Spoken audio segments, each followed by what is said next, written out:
Welcome to my channel. Kids Tunes, please like, share, and subscribe.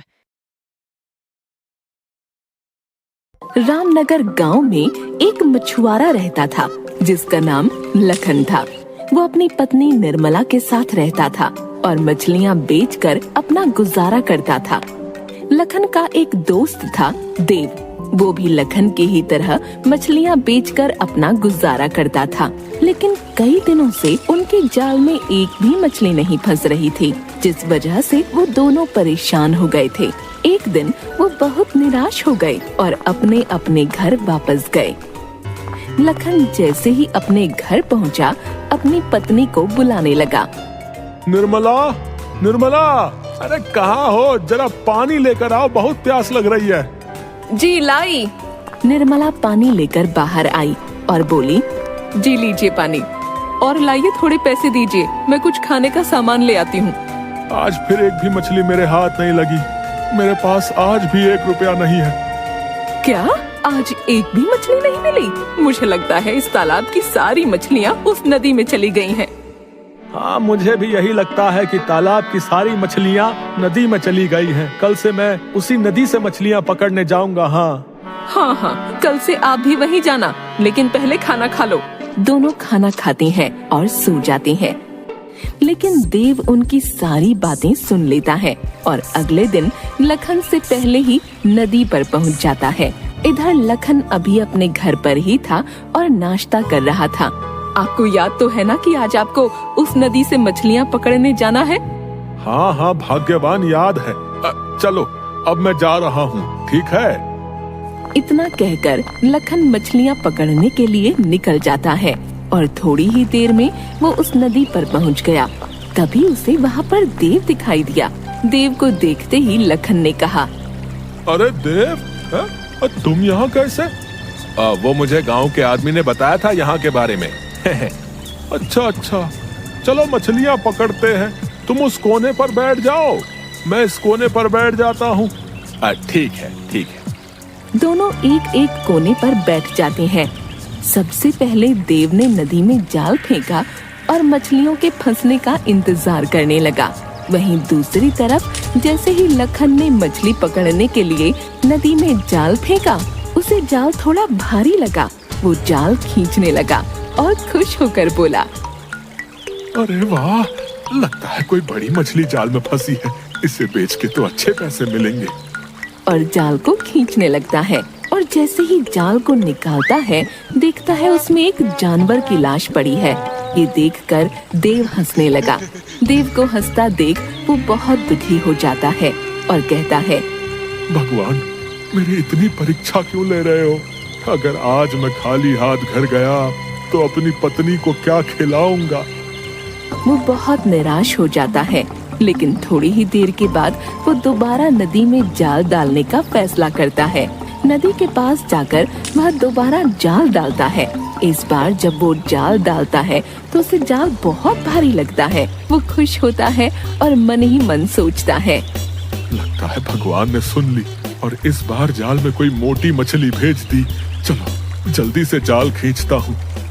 वो जाल खींचने लगता है और जैसे ही जाल बाहर निकलता है, वह देखता है कि उस जाल में एक बहुत बड़ा जूता है। ये देखकर वो बहुत दुखी हो जाता है और फूट फूट कर रोने लगता है और कहता है, भगवान, मैंने ऐसा क्या कर दिया है जो मेरे साथ ऐसा कर रहे हो? दया करो भगवान, दया करो। लखन निराश होकर एक जगह पर बैठ जाता है और थोड़ी देर बाद फिर नदी में जाल डालता है। इस बार उसे जाल पहले से भी ज्यादा भारी लगा और वो खुशी खुशी जाल को खींचने लगा। और जब जाल बाहर निकला तो उसमें बहुत सारा कूड़ा कचरा निकला। ये देखकर वो रोने लगा और रोते रोते बोला, न जाने कौन सी करनी की सजा भगवान मुझे दे रहा है, जो एक भी मछली मेरे जाल में नहीं फंस रही। भगवान, अब मैं आखिरी बार इस नदी में जाल फेंकूंगा। अगर इस बार भी एक भी मछली नहीं फंसी तो मैं ये काम ही छोड़ दूंगा। वो नदी में जाल फेंकता है और इस बार भी उसे जाल बहुत भारी लगा। वो फटाफट नदी से जाल खींचने लगा और जब उसने जाल को देखा तो उसमें एक गागर निकली। ये देख लखन बहुत परेशान हो गया और गागर वहीं छोड़कर रोने लगा और रोते रोते कहने लगा, मेरी तो किस्मत ही खराब है। भगवान न जाने कौन से जन्म का बदला ले रहा है। चलो उस गागर को ही ले लेता हूँ, उसे बेचकर कुछ पैसे तो मिलेंगे ही। वो गागर के पास जाता है। बहुत देर से देव के जाल में भी कोई मछली नहीं फंसी थी। वो भी लखन के पास पहुँच गया और गागर को देखने लगा। दोनों ने देखा कि उस गागर के मुंह पर एक कांच का ढक्कन है और उस पर एक मुहर लगी है। मुहर और गागर को देखकर देव सोच में पड़ गया। लखन, लगता है इस गागर में बहुत सारा सोना चांदी है और किसी राजा ने अपने राज्य की मुहर लगाकर इसे नदी में फेंक दिया है। अच्छा ही है। खोलो खोलो इस गागर को। रुको, खोलता हूँ। लखन ने जैसे ही उस गागर को खोला, उस गागर से धुआं निकलने लगा और धीरे धीरे वो सारा धुआं आसमान में फैल गया। धीरे धीरे उस धुएं का आकार एक राक्षस के रूप में बदल गया।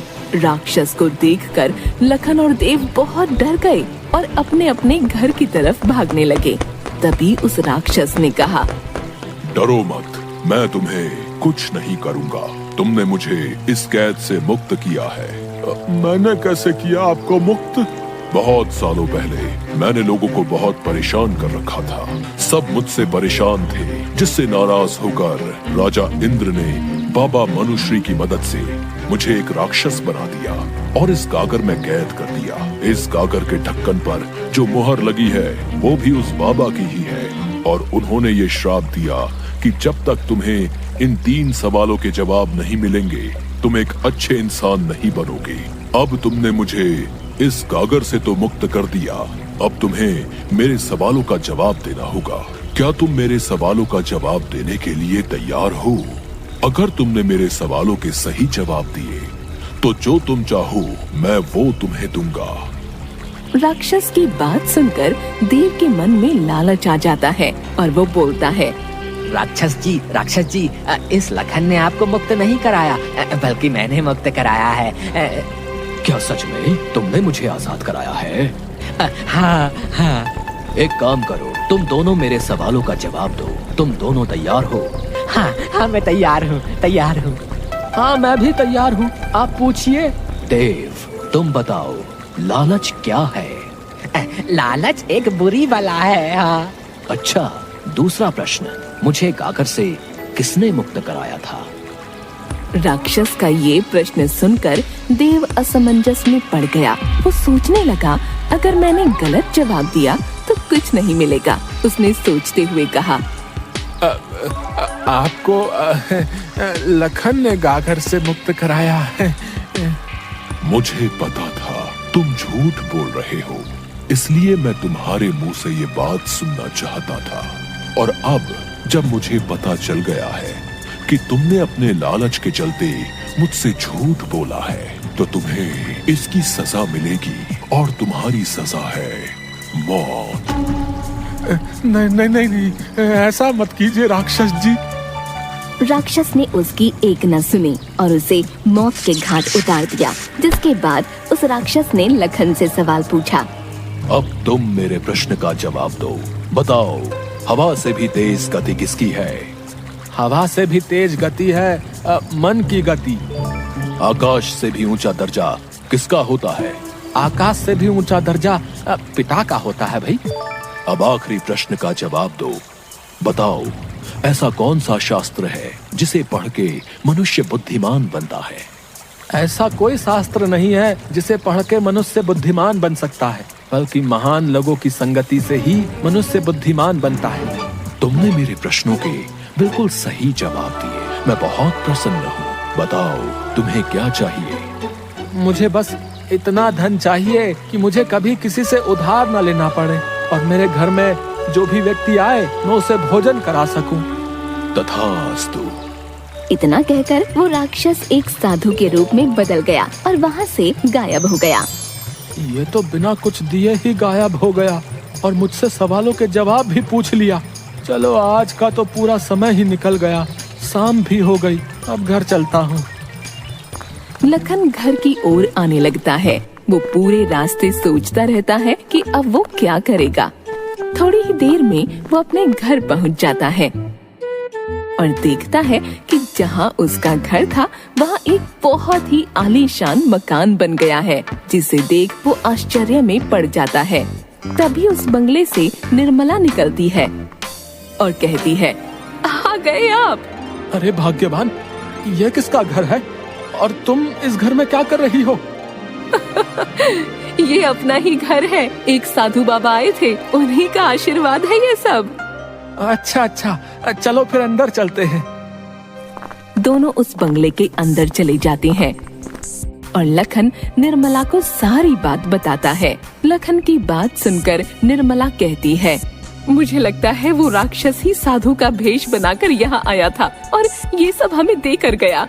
हाँ निर्मला, तुम सही कह रही हो। अब हमारे पास किसी चीज की कमी नहीं है। निर्मला और लखन दोनों खुशी खुशी उस बंगले में रहने लगे। अब उनके पास किसी भी चीज की कोई कमी नहीं थी।